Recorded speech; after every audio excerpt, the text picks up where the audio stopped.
नमस्कार दोस्तों, आप सभी का स्वागत करते हैं हम अपने YouTube चैनल गुरु ज्ञान में। आज हम लोग सीखने वाले हैं कि त्रिभुज का क्षेत्रफल कैसे निकाला जाता है।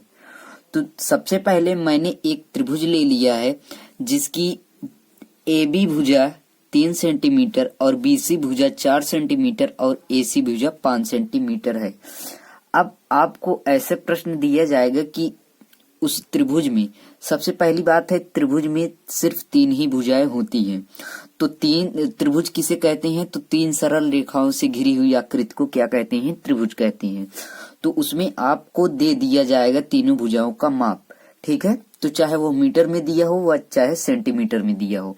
तो देखिए, ऐसे प्रश्नों को हल करने के लिए सबसे पहले देखिए हमें जानना जरूरी होता है, इसमें एक सूत्र का प्रयोग किया जाएगा। उस सूत्र का नाम है हीरोन का सूत्र, ठीक है। तो इस वीडियो में मैं आपको बताने वाला हूं कि उस सूत्र का यूज कैसे करना है। तो चलिए देखते हैं। सबसे पहले देखिए, ए बी भुजा हमें दी हुई है। कितना दिया हुआ है? मान लेते हैं ए बी भुजा ए को हम यहाँ पर देखिए, ए बराबर कितना दिया हुआ है? 3 सेंटीमीटर। और बी बराबर कितना दिया हुआ है? 4 सेंटीमीटर। और सी बराबर जो दिया हुआ है वो हमें दिया है 5 सेंटीमीटर।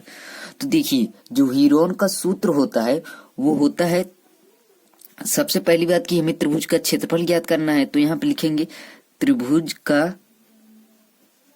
क्षेत्रफल का जो सूत्र होता है वो होता है बराबर में under root s into s minus a into s minus b into s minus c. यही हमारा सूत्र होता है। तो इसी सूत्र पर हमें रखना है। अब आप पूछेंगे यस क्या है? तो यस अर्ध परिमाप है।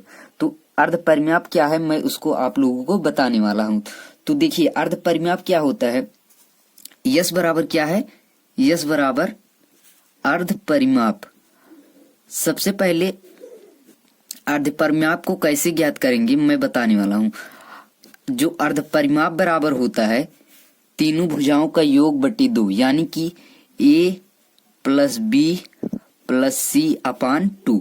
यही अर्ध परिमाप होता है। सबसे पहले हम अर्ध परिमाप को निकालेंगे। चलिए निकाल लेते हैं। तो बराबर में क्या हो जाएगा? ए क्या है? ए 3 है। और बी क्या है? वो बी 4 है। और सी क्या है? 5 है। और बटे 2। तो इसको हल करेंगे, क्या आ जाएगा? 5 4 9 और 9 3 12, यानी कि 12 बटे 2। जब इसको हम काटेंगे तो क्या आ जाएगा? 6। तो हमारा जो अर्ध परिमाप यानी कि यस बराबर क्या आ गया है? 6। अब हम इस सूत्र में इसको हम रख देते हैं। तो चलिए कर देते हैं। तो देखिए, त्रिभुज का क्षेत्रफल क्या होता है? त्रिभुज का क्षेत्रफल बराबर under root s into s minus a into s minus b into s minus c. यही हमारा सूत्र होता है, ठीक है।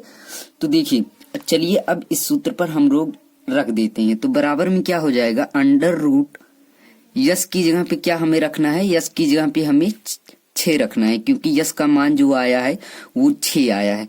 तो चलिए यस की जगह पे क्या रख देते हैं? 6। और ब्रैकेट में हो जाएगा यस की जगह पे क्या रखना है? 6 माइनस ए की जगह पे क्या है? हमारा 3 है। तो यहाँ पर 3 रख देते हैं। और देखिए, ब्रैकेट में यस की जगह पे 6 और माइनस बी की जगह पे क्या है? 4 है। तो यहाँ पर 4 रख देते हैं और ब्रैकेट बंद कर देते हैं। फिर अगले ब्रैकेट में यस की जगह पे 6 और माइनस में सी की जगह पे क्या रखना है? 5। तो 5 को रख देते हैं। तो चलिए इसको आगे हल करते हैं। देखिए क्या प्राप्त होगा? अंडर रूट यहाँ पर 6 ज्यों का त्यों रहेगा। तो यहाँ पर 6 ज्यों का त्यों, अगर हम 6 में से 3 को घटाएंगे कितना आ जाएगा? 3। यानी कि यहाँ पर कोई चिन्ह नहीं है, तो यहाँ पर गुणा का चिन्ह मान लिया जाता है। यह गणित का रूल है। तो जब हम 6 में से 3 को घटाएंगे यहाँ पर 3 आएगा। यहाँ भी ब्रैकेट है, इसलिए यहाँ भी गुणा का चिन्ह लगेगा। और 6 में से 4 जाएगा तो क्या बचेगा? 2। और यहाँ भी कोई चिन्ह नहीं है तो गुणा का चिन्ह लगेगा। और 6 में से 5 जाएंगे तो क्या बच जाएंगे? 1। तो चलिए गुणा कर देते हैं। तो देखिए 6 तिरिक 18, 18 दूनी क्या होता है? 36। और 36 का गुणा जब हम 1 में करेंगे तो क्या प्राप्त होगा? हमें 1 प्राप्त, यानी कि 36 प्राप्त होगा। तो अंडर रूट कितना हो जाएगा? 36। अब हम लोग जानते हैं 36 का वर्ग 6 का वर्ग क्या होता है 36, तो रूट 36 का क्या हो जाएगा रूट 36। देखिए रूट 36 का वैसे मान तो यहाँ पर 6 आ जाएगा, लेकिन अगर मैं निकालने की बात करूं इसको, अगर यहाँ पर बड़ी कोई संख्या होती तो कैसे निकालते। तो देखिए यहाँ पर हम जो भी संख्या दी हुई होती रूट में उसका हम कर लेते एलसीएम, यानी कि लासा कर देते हैं। यानी कि 36 को अगर हम 2 से काटेंगे तो क्या हो जाएगा 18, और अगर फिर 2 से काटेंगे तो क्या हो जाएगा 9, और फिर यहाँ से 3 से कटेगा तो 3 को 9 में काटेंगे तो 3 बार जाएगा, फिर 3 को हम 3 से काटेंगे तो 1 बार चला जाएगा। तो देखिए यहाँ पर वर्ग में जो होता है, वर्ग में हमें 2 संख्याओं का एक जोड़ा बनाना होता है। देखिए यहाँ पर 2 संख्याएं हैं तो क्या हो जाएगा 2, और यहाँ पर भी 3 2 बार है, 3 कितनी बार है 2 बार, तो 1 3 बाहर निकल आएगा। और यहाँ पर जैसे 2 बार 2 था तो 1 2 बाहर निकल आया, जब इसका गुना हम इसमें करेंगे यानी कि 2 into 3 करेंगे तो क्या हो जाएगा 6, यानी कि हम कह सकते हैं 36 का वर्गमूल क्या होगा 6 होगा। तो यहाँ पर बराबर में क्या आ जाएगा, त्रिभुज का क्षेत्रफल हो जाएगा 6 सेंटीमीटर स्क्वायर। अगर यहाँ पर मीटर होता तो यहाँ पर मीटर स्क्वायर होता है, लेकिन यहाँ पर सेंटीमीटर है इसीलिए यह सेंटीमीटर स्क्वायर होगा। तो कैसा लगा वीडियो आप कमेंट करके जरूर बताइए। मिलते हैं किसी नेक्स्ट टॉपिक के साथ, तब तक के लिए जय हिंद।